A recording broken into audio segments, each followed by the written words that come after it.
everyone, welcome back to my channel.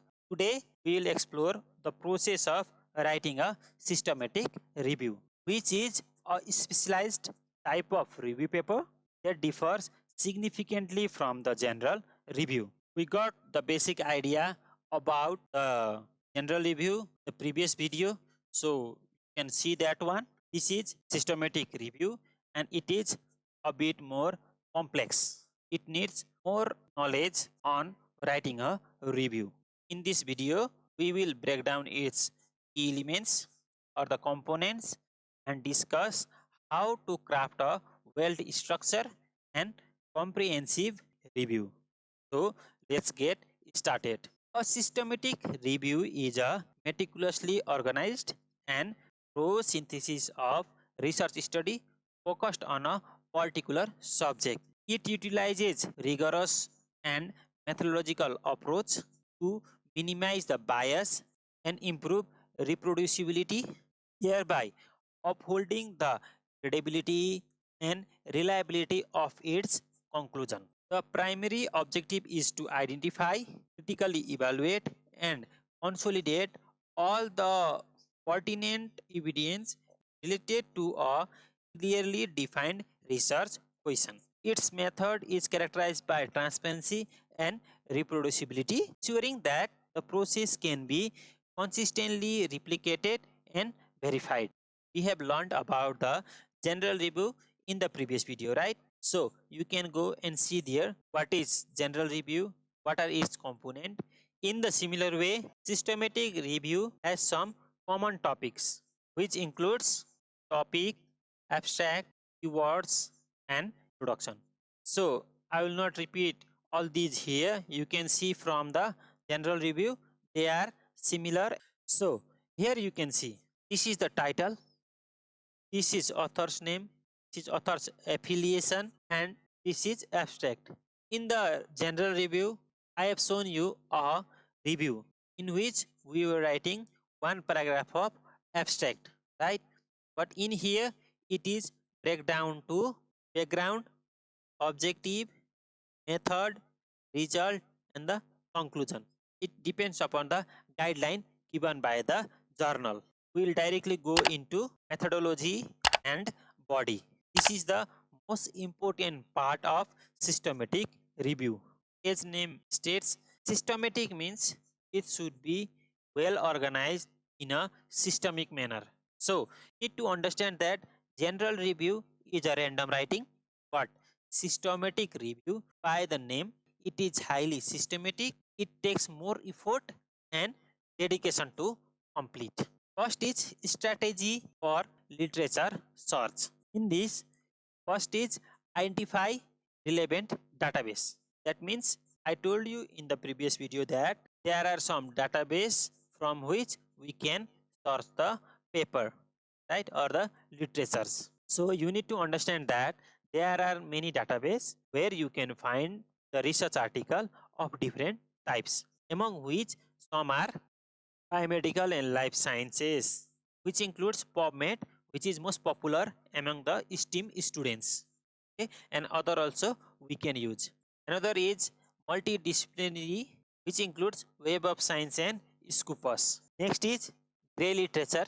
It is produced by non-commercial organization. It can be government, business, or the charities. So you can find that paper in Request Dissertation, Open Grey, or clinicaltrials.com.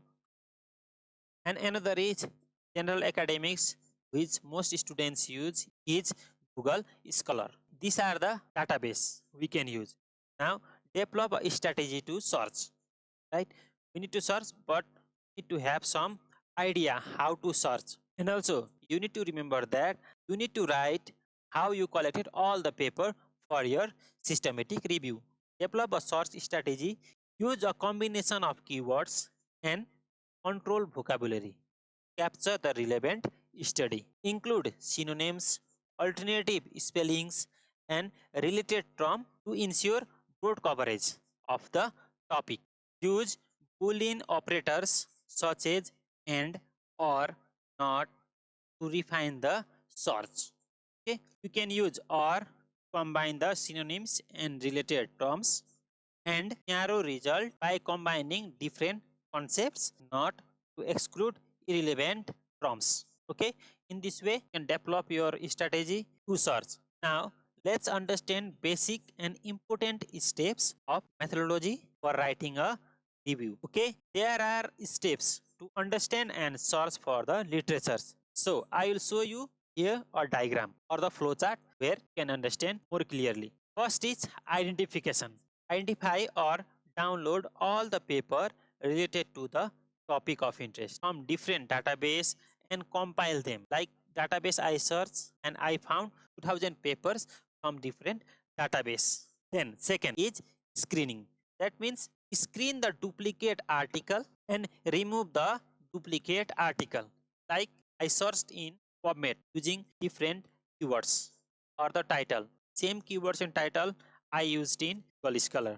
Then that paper might be duplicated. Then record the remaining and then screen for the title and abstract. First we found 1378 duplicate paper. We subtracted this one and this one. We got 622 papers. Now we'll read title, the abstract. After looking at the title and abstract, you can discard some of the paper and include some. In this case, let's suppose we excluded 353 paper and included only 168 paper. Then the third is evaluation for eligibility.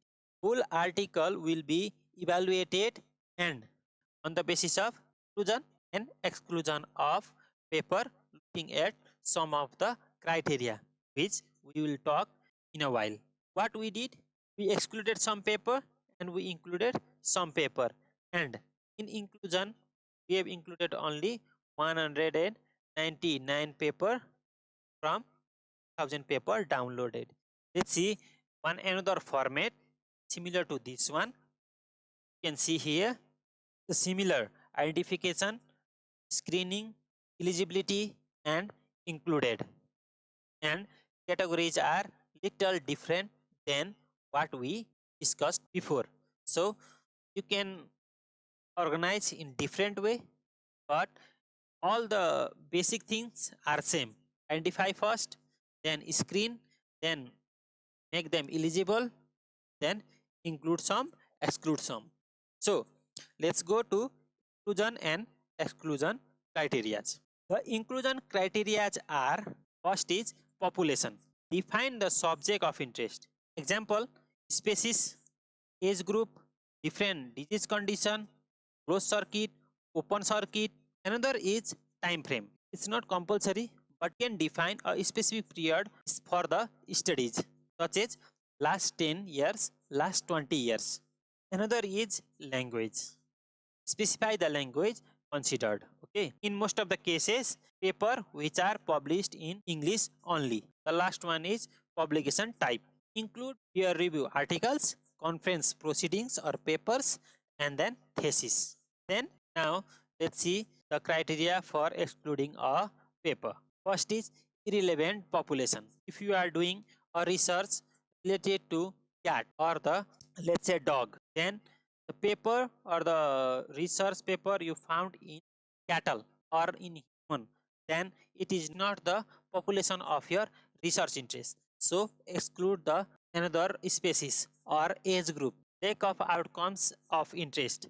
Studies that do not report relevant results, need to exclude that one. And non-English or unavailable full text. If full text is not available, you cannot include based on the abstract only. So another is, as we told, duplicate studies or duplicate papers, and another is publication bias.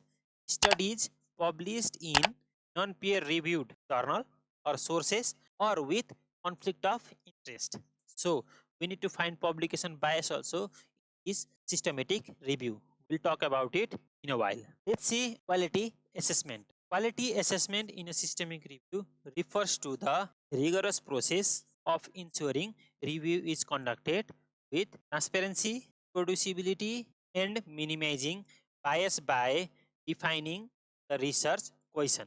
The key aspect of quality control in a systematic review are well-defined research question, a clear, focused question that guides the entire review process. Second is comprehensive literature search, searching a multiple relevant database, including their literatures to identify all the potentially relevant studies.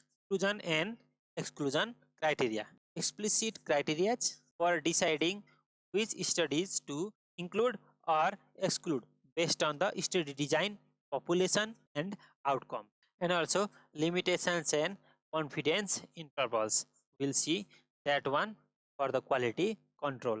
This process minimizes bias and enhance the reviewer's reliability and credibility. So quality control is one of the key component of systematic review. The next is meta-analysis. A meta-analysis is a statistical technique within the systemic review that integrates data from multiple studies to provide a quantitative summary of overall effect size.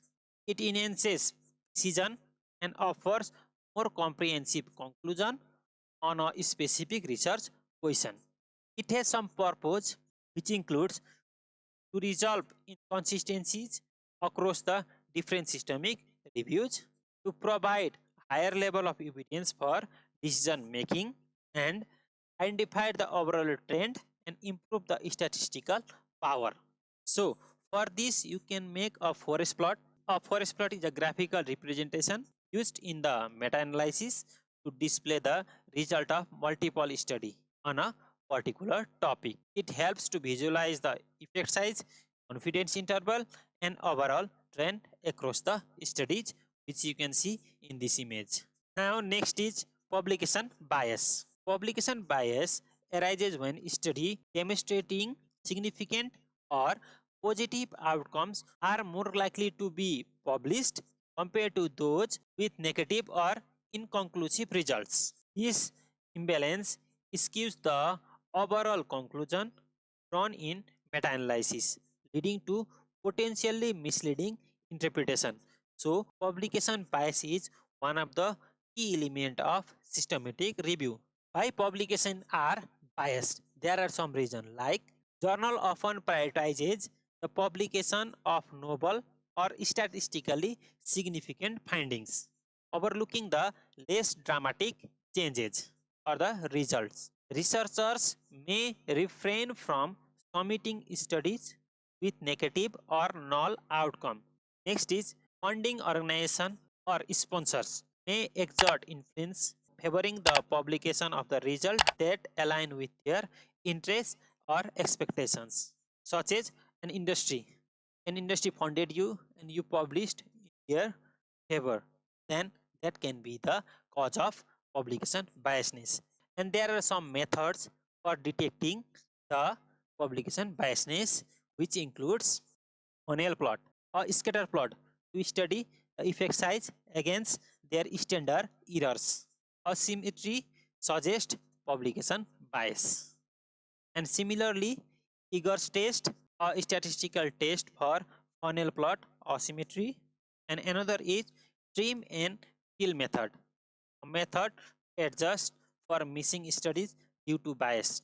They are mostly similar and we can use this one for detecting the publication biasness. And at the last, you need to write a discussion similar to the research paper discussing your result and cite all the relevant articles.